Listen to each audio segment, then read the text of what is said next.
Hello, আসসালামু আলাইকুম। Welcome to Sharif commerce academy. আজকে অনলাইনে ক্লাস হচ্ছে বিবিএ সেকেন্ড ইয়ার অ্যাকাউন্টিং ডিপার্টমেন্টে ট্যাক্সেশন ইন বাংলাদেশ এই সাবজেক্টে চ্যাপ্টার নাম্বার হচ্ছে 3.04.2 অর্থাৎ ইনকাম ফ্রম হাউস প্রপার্টি, ভাড়া হতে আয়।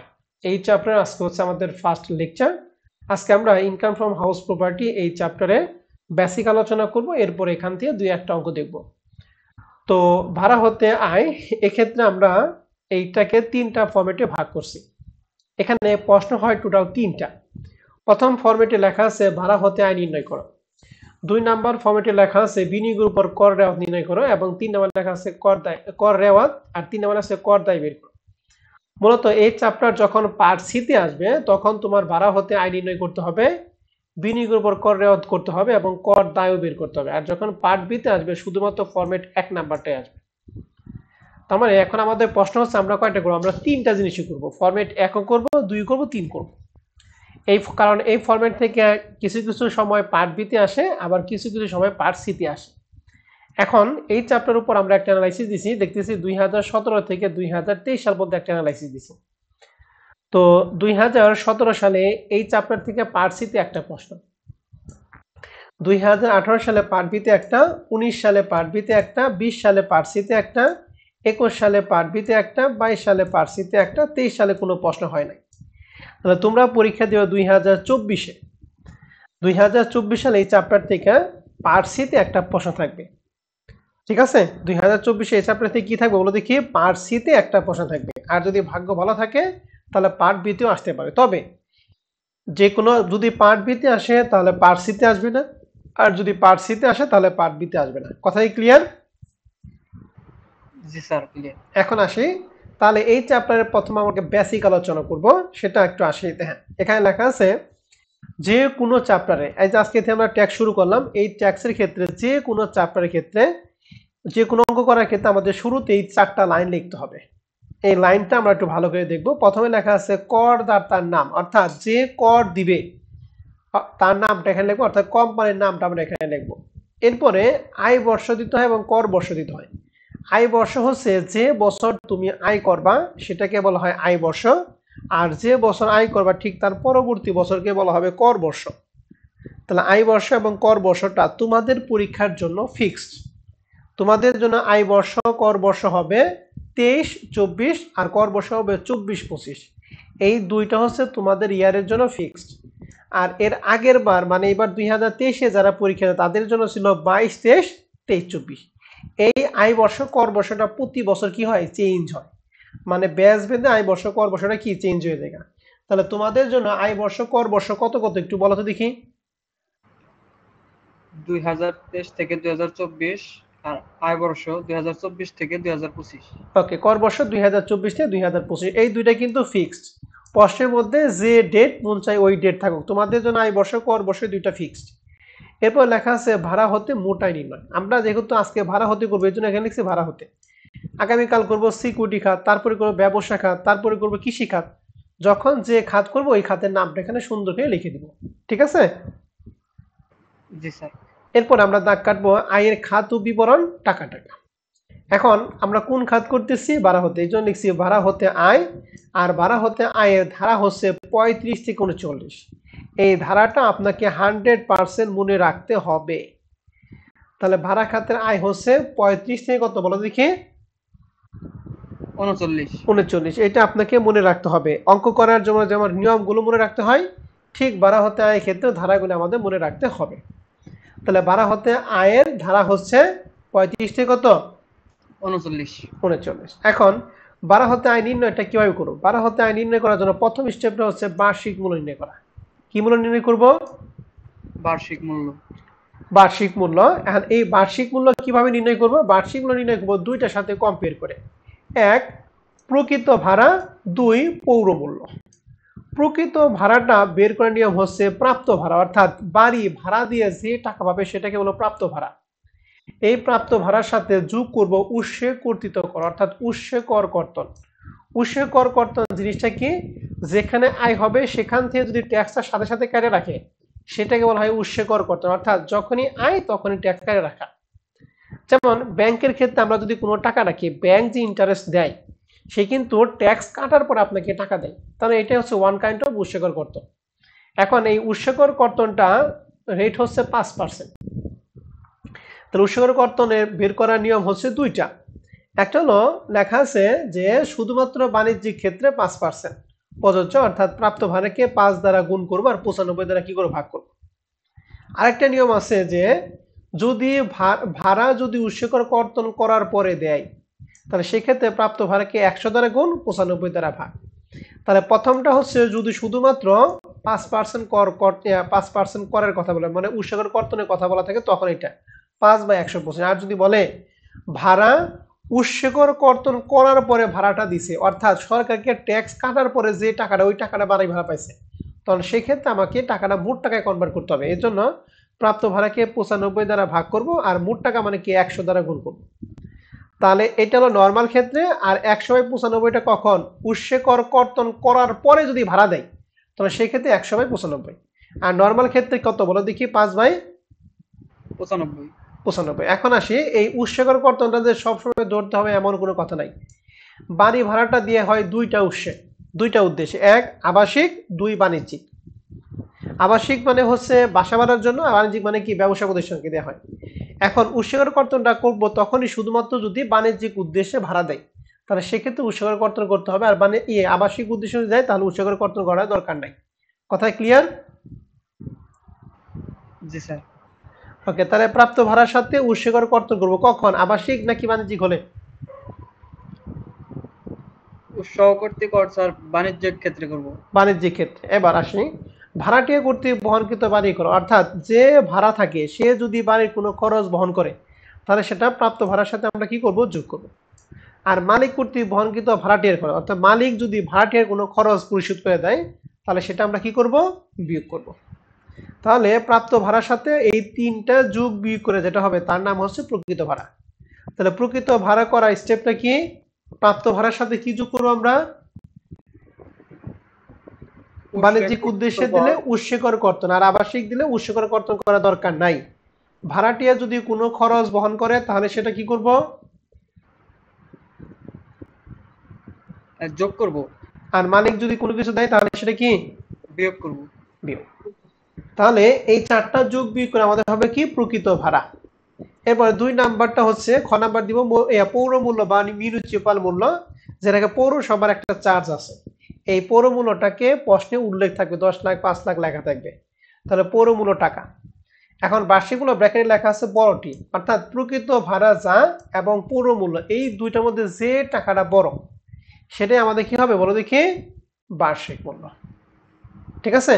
তাহলে বার্ষিক মূল্য কার কার সাথে কম্পেয়ার করব? প্রকৃত ভাড়ার সাথে কার বলো দেখি? পৌর মূল্য।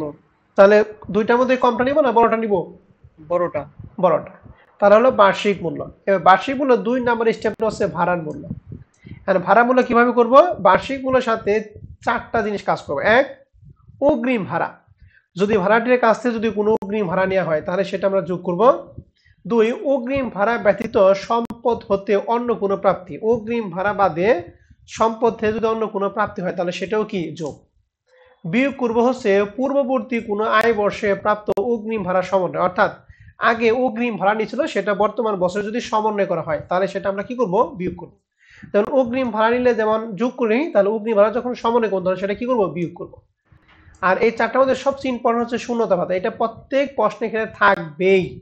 এই উপরে তিনটা থাকবে কিনা তার শিওর না, এটা থাকবে না, কিন্তু শূন্যতা ভাতা থাকবেই। তাহলে শূন্যতা ভাতা বের করার নিয়ম হচ্ছে বার্ষিক মূল্যকে 12 দ্বারা ভাগ, অর্থাৎ এখানে যে মূল্যটা পাবো বার্ষিক মূল্য জানি কার কার সাথে কম্পেয়ার করে বের করি বলো তো দেখি? প্রকৃত ভাড়ার সাথে পৌর মূল্য কম্পেয়ার করে। এখানে যেটা হবে সেই বার্ষিক মূল্যকে 12 দ্বারা ভাগ করব। 12 দ্বারা কেন? কারণ এক বছর সমান 12 মাস। আর গুণ করব যে কয় মাস খালি থাকবে। যদি 2 মাস খালি থাকে 2 দ্বারা গুণ, 1 মাস খালি থাকলে 1 দ্বারা গুণ। ক্লিয়ার? জি স্যার ক্লিয়ার। তাহলে বার্ষিক মূল্যের সাথে আমরা অগ্রিম ভাড়া যোগ, অগ্রিম ভাড়া ব্যতীত সম্পত্তি অন্য কোনো যদি প্রাপ্তি হয় তাহলে সেটাও যোগ, অগ্রিম ভাড়া যদি সমন্বয় করে তাহলে সেটা বিয়োগ, আর শূন্যতা ভাতা কি? বিয়োগ। তাহলে বার্ষিক মূল্যের সাথে এই চারটা জিনিস যোগ বিয়োগ করে হবে কি? ভাড়ার মোট মূল্য। এই ভাড়ার মোট মূল্যের সাথে আমাদের বিয়োগ করতে হবে অনুমোদনযোগ্য খরচ। এই অনুমোদনযোগ্য খরচের মধ্যে একটা কমন একটা খরচ আসে যেটা কিনা দিতেই হবে, তার নাম হচ্ছে মেরামত ও রক্ষণাবেক্ষণ খরচ। এই মেরামত ও রক্ষণাবেক্ষণ খরচের রেট হচ্ছে দুইটা। আবাসিক উদ্দেশ্যে যদি দেয় তাহলে 25%, বাণিজ্যিক উদ্দেশ্যে দিলে 30%। কথা বুঝতে পারছি? জি স্যার। ওকে, এখন প্রশ্ন হচ্ছে 25-30 কার উপর ধরবো? এই যে এখানে যে ভাড়ার মূল্য বের করব, এই ভাড়ার মূল্যের উপর ধরতে হবে। ঠিক আছে, লেখা ধরতে হবে মোট ভাড়ার উপরে। তাহলে অনুমোদন খরচের মধ্যে একটা ফিক্সড একটা খরচ, তার নাম হচ্ছে মেরামত ও রক্ষণাবেক্ষণ খরচ। আবাসিক উদ্দেশ্যে দিলে কয় পার্সেন্ট? 25%। আর বাণিজ্যিক উদ্দেশ্যে দিলে 30%। 30%। ওকে, তাহলে একটা গেল। 2 নাম্বারটা হচ্ছে ভূমি উন্নয়ন ব্যয় বা ভূমি উন্নয়ন কর বা ভূমির কর, এগুলা অনুমোদনযোগ্য খরচ। পৌর কর, ভূমির খাজনা ও ভাড়া অনুমোদনযোগ্য খরচ। বন্ধকি ঋণের সুদ বা ঋণকৃত মূলধনের সুদ অনুমোদনযোগ্য খরচ।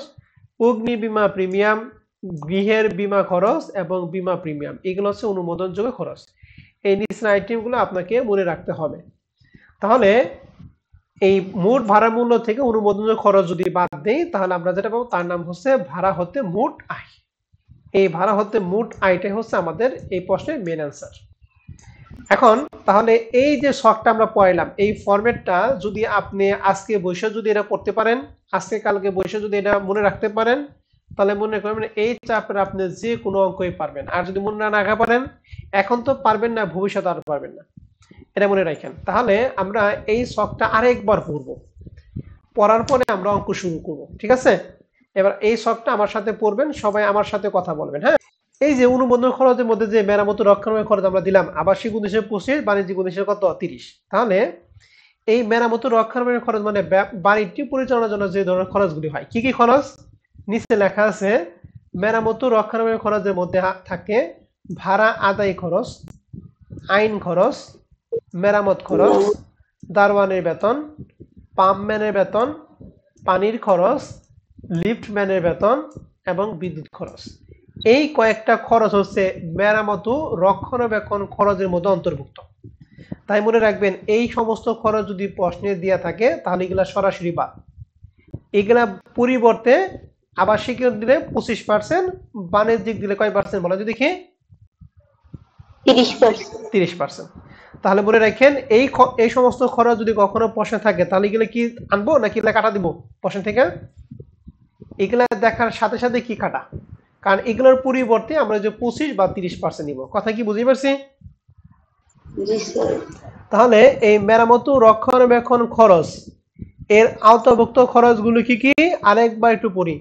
ভাড়া আদায় খরচ, আইন খরচ, মেরামত খরচ, আমি বলতেছি এখন বলা দরকার নাই, দারোয়ানের বেতন, পাম্পম্যানের বেতন, পানির খরচ, লিফটম্যানের বেতন এবং বিদ্যুৎ খরচ। এগুলা হচ্ছে মেরামত রক্ষণাবেক্ষণ খরচ অন্তর্ভুক্ত।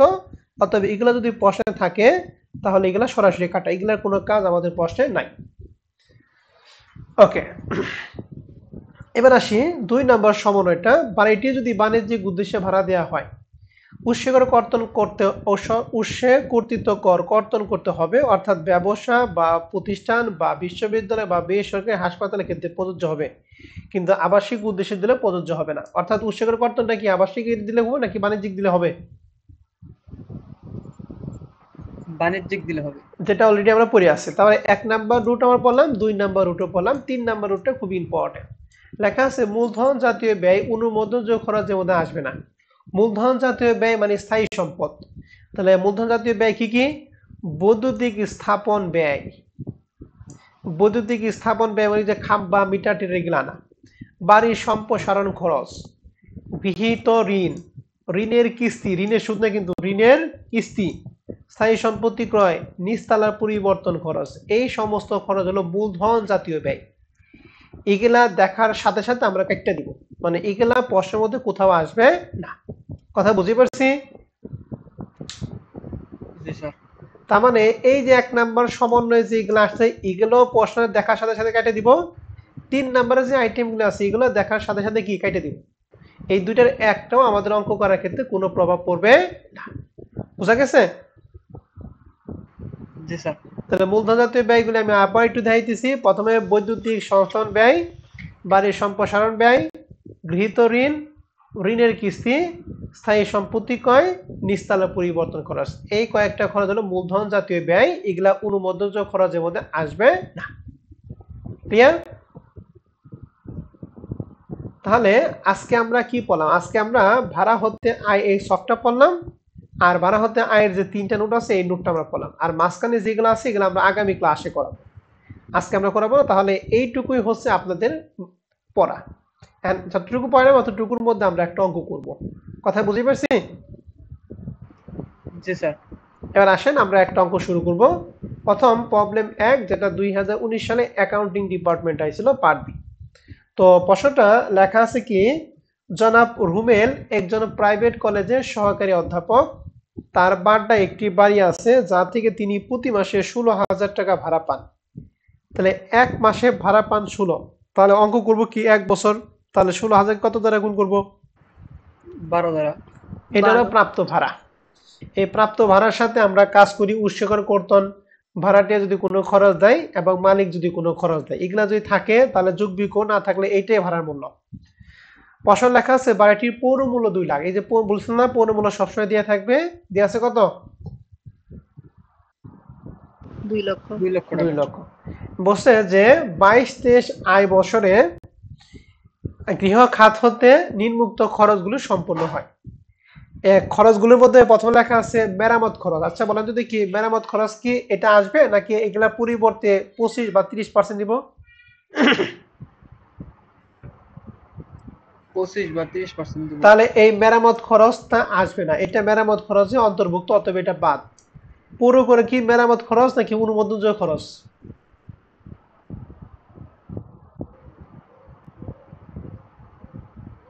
আমরা এখানে কি পুরো মূল্য পড়ছি এই যে এই মেরামত খরচের মধ্যে? পড়ি নাই, না স্যার। আমরা অনুমোদনযোগ্য খরচের মধ্যে পড়ছি। এই ধর এই যে পৌর কর, ঠিক আছে? তাহলে এইটা আমাদের এই পৌর করটা অনুমোদনযোগ্য খরচ, এটা আমাদের প্রশ্নে আসবে, কিন্তু মেরামত খরচটা আসবে না। ভাড়া আদায় খরচ এইটাও কিন্তু মেরামত খরচে অন্তর্ভুক্ত, ঠিক আছে? জি স্যার। অতএব এটাও কি বাদ, দেখার সাথে সাথে কেটে দিবা, পরীক্ষা হলেও একই পেন্সিল দিয়ে কেটে দিবা বা কলম দিয়ে কেটে দিবা। ত্রৈমাসিক অগ্নি বীমা এটা কি মেরামত খরচ নাকি অনুমোদনযোগ্য খরচ?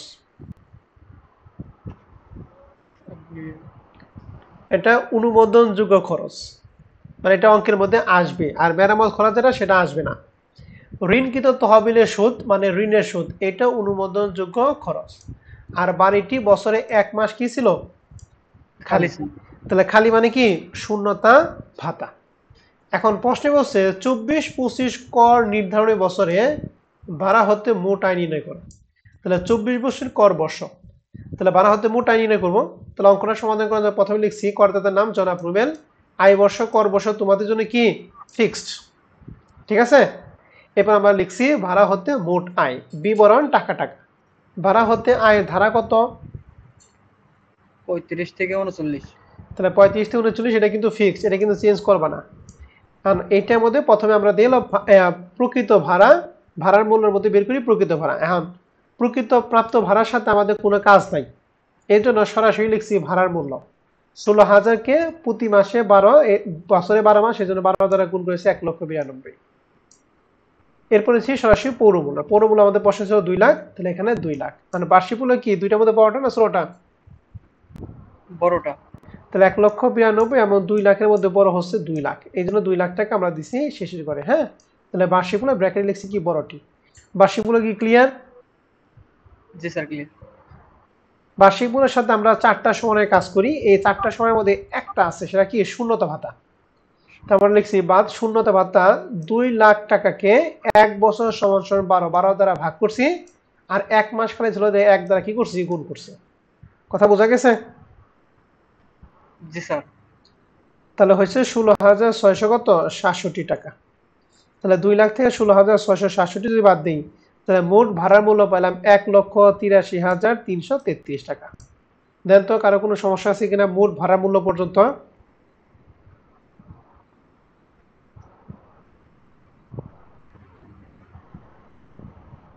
নাই স্যার।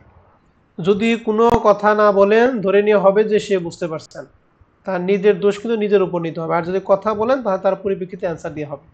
তাহলে মোট ভাড়া মূল্য পর্যন্ত সবাই ক্লিয়ার? জি স্যার, ক্লিয়ার। ওকে, এবার অনুমোদন খরচের মধ্যে আমরা একটা খরচের তার নাম কি, মেরামত ও রক্ষণাবেক্ষণ খরচ। তো মেরামত ও রক্ষণাবেক্ষণ খরচ আমাদের প্রশ্ন আইটেম ছিল দুইটা, মেরামত খরচ এবং ভাড়া দেয় খরচ। এই দুটো কি আসবে, না এগুলোর পরিবর্তে 25 বা 30% নিব? 25 বা 30%। এখন আমাদের এই বাড়িটা যে আছে এটা কি আবাসিক উদ্দেশ্যে দিছে নাকি বাণিজ্যিক উদ্দেশ্যে দিছে, তার কোনো ব্যাখ্যা বসে নাই। যদি দেয়া না থাকে আমরা আবাসিক উদ্দেশ্যে ধরবো। কথা ক্লিয়ার? জি স্যার, ক্লিয়ার।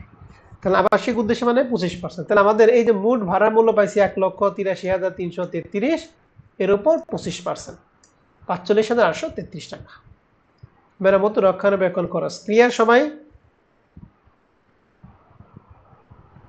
জি স্যার, ক্লিয়ার।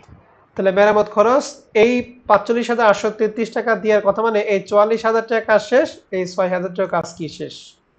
এখনো পৌর কর 6,000 টাকা আছে, লিখছি পৌর কর 6,000 টাকা। অগ্নি বিমা আছে 500 টাকা, কিন্তু লেখা আছে ত্রৈমাসিক। ত্রৈমাসিক মানে 3 মাস পর পর দেয় 500 টাকা।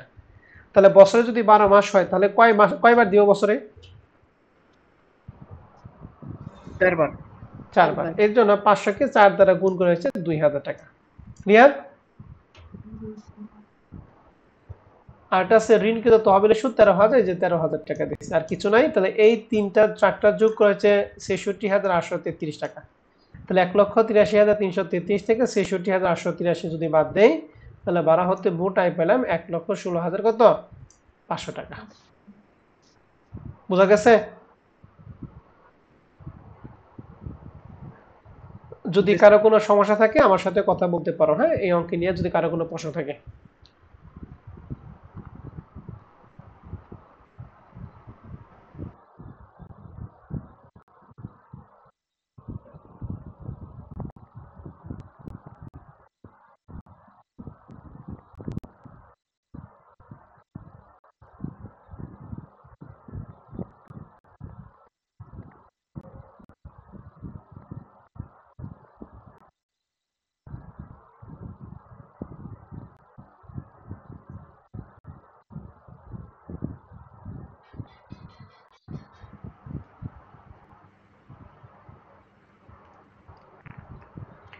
কারো কোনো প্রশ্ন আছে?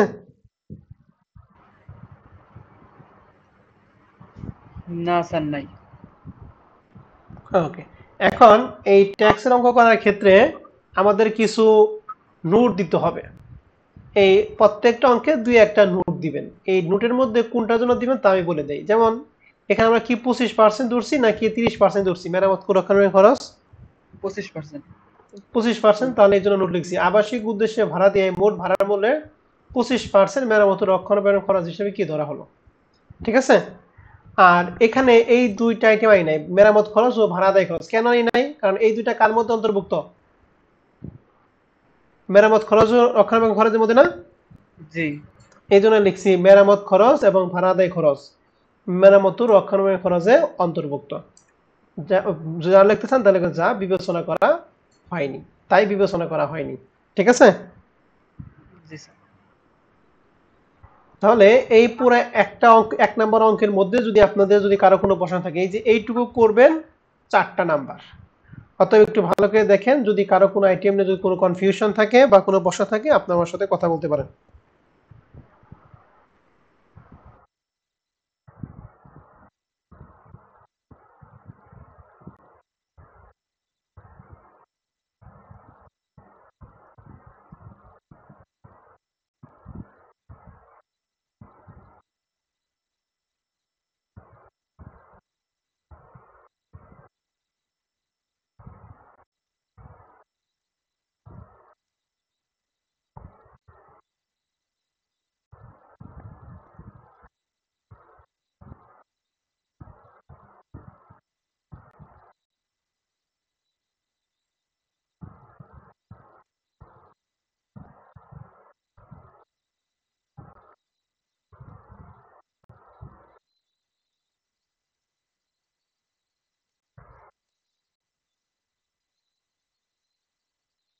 কারো কোনো প্রশ্ন আছে?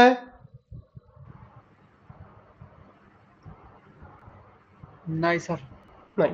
তাহলে এই প্রবলেম 1 নম্বর অঙ্কটা আমি আপনাদের বাসায় কাজলাম, এই অঙ্কটা আপনারা করবেন। এরকম টাইপের আরেকটা অঙ্ক আছে, আমি অঙ্কটা একটু দিয়ে দেই, বাসায় বসে বসে অঙ্কটা একটু দেখবেন। হ্যাঁ, পাবেন না অঙ্কটা করার জন্য? আমি ছোট্ট একটা অঙ্ক দিয়ে দেই, জানি এই টাইপের অঙ্কগুলি এরকম টাইপের অঙ্ক যদি থাকে তাহলে আমি এই টাইপের অঙ্ক একটু দিয়ে দিই। আমি একটু দেখে নেই, আগামীকাল তো আরো বড় করে করাবো তো। ওকে, দেখেন এই যে 12 নম্বর অঙ্কটা, সবাই কি 12 নম্বর অঙ্কটা দেখতেছেন?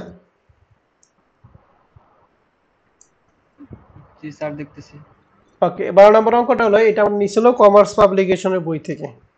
ঠিক আছে, তো প্রশ্নটা বলা আছে যে জনাব সরকার নড়াইলের পুরাতন বাজারে একটি দোতলা বাড়ি আছে, বাড়িটি তিনি একটি ক্লিনিকের কাছে মাসে 28,500 টাকা পান। তাহলে ক্লিনিকের কাছে দিচ্ছে, আবাসিক না বাণিজ্যিক বলেন তো দেখি? বাণিজ্যিক। বাণিজ্যিক। তাহলে বাণিজ্যিক যদি দেয় তাহলে 25% না 30%? 30%। 30%। ঠিক আছে, বাড়িটির পৌর মূল্য ছিল কত টাকা? 3 লক্ষ। 3 লক্ষ টাকা। ওকে, এবার মেরামত রক্ষণের খরচের মধ্যে প্রথমে আছে মেরামত খরচ, এটা কি আসবে নাকি আসবে না? এটা আসবে না। এটা আসবে না। এটা পরিবর্তে আমরা এই অঙ্কের জন্য 25 নিব না 30 নিব? অঙ্কের জন্য 30 নিব। 30 নিব। পৌর কর আসবে না আসবে না? পৌর কর আসবে। ভূমি উন্নয়ন কর? ভূমি উন্নয়ন কর এটাও আসবে, এটা অনুমোদনের খরচ। গৃহ ঋণ বা ঋণের সুদ? এটাও আসবে। দারোয়ানের বেতন? দারোয়ানের এটা বেতন আসবে হলো না। মেরামত রক্ষণের খরচ, অর্থাৎ এটা বাদ। তাহলে এই দুইটা বাদে বাদ বাকি তিনটা আপনারা সুন্দর করে দিবেন। ঠিক আছে, জি স্যার। তাহলে পারবেন এরকম ভাবে যদি করতে দেই?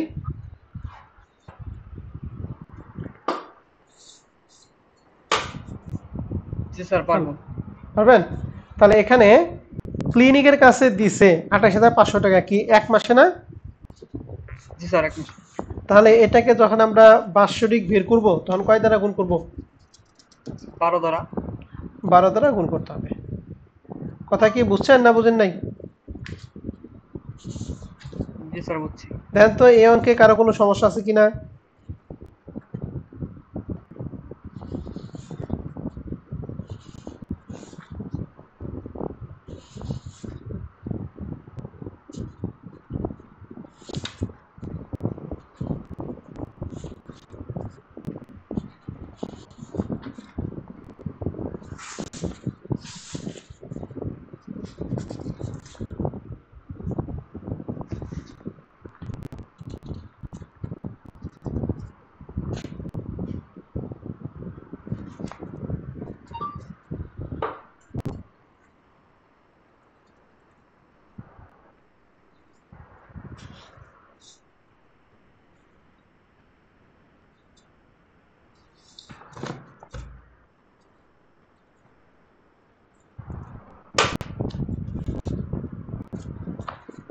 হ্যালো, তোমরা কথা বলো না কেন?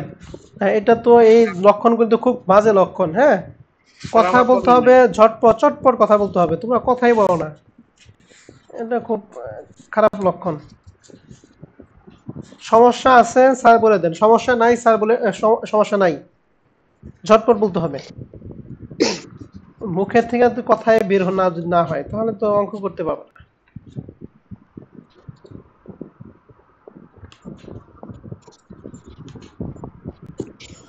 স্যার সমস্যা নাই স্যার। হ্যাঁ, এইটা বলতে যদি এত সময় লাগে তাহলে ভাই অঙ্ক করাবো কিভাবে? এখন বলো, এটা যেহেতু আবাসিক বাণিজ্যিক উদ্দেশ্যে, এখানে কি আমি উৎসকর কর্তন করবো না করবো না? সহায় কর্তন কর করব। করবো, গুড। এখন 5/95 না 100/95 দিব?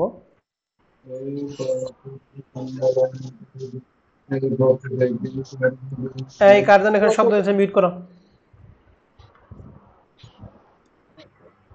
95/5, 5/95। 5/95, গুড।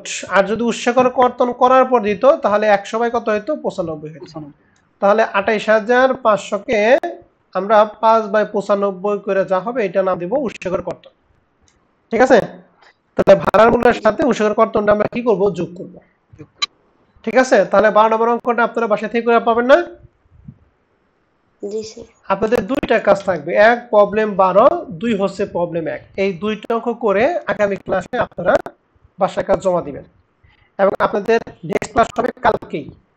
ঠিক আছে, আপনাদের আজকে ক্লাস হলো, গতকালে ক্লাসটা মিস হয়েছিল, এই জন্য গতকালে ক্লাসটা আজকে নিলাম। আপনাদের অরিজিনাল ক্লাস হবে শনি সম্পূর্ণ। ঠিক আছে, তাহলে আমি আজকে রেকর্ড ক্লাসটা এখানেই রাখতেছি।